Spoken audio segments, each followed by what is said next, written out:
Olá! E a questão ambiental no Brasil? Como vem se desenvolvendo? Enquanto o mundo pensava a relação com a natureza, o Brasil ainda estava enfrentando privações de direitos básicos e uma imensa desigualdade social. Por isso, tivemos uma maneira própria de lidar com essa situação. O Estado construiu políticas públicas de preservação ambiental e criminalização de determinadas práticas, mas também buscou compreender e atender às demandas das populações tradicionais que precisavam ser pensadas, até mesmo como agentes de preservação. Não que essas populações sejam naturalmente conservacionistas, mas como essas populações dependem do uso da terra onde elas estão, elas podem ser engajadas nessa preservação. Para pensar a questão ambiental no Brasil, é fundamental definir alguns conceitos. Você já reparou que os bairros mais pobres são muitas vezes aqueles que mais sofrem com a má qualidade do ar?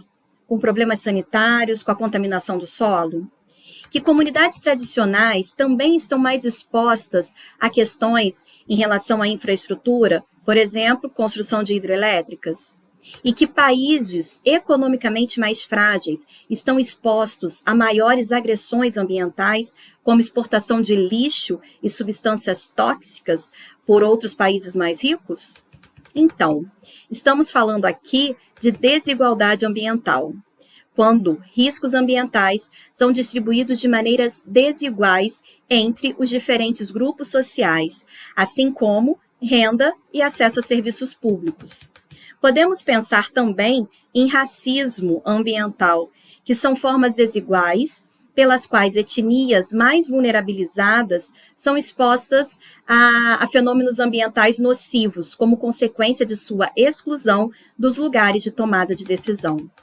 E aí, entramos, por exemplo, no conceito de justiça ambiental, pois esses grupos, eles vêm lutando para que a distribuição de riscos ambientais seja feita entre os diversos estratos sociais, evitando que apenas um grupo social, em função de sua raça, gênero ou classe econômica, fique exposto aos perigos ambientais.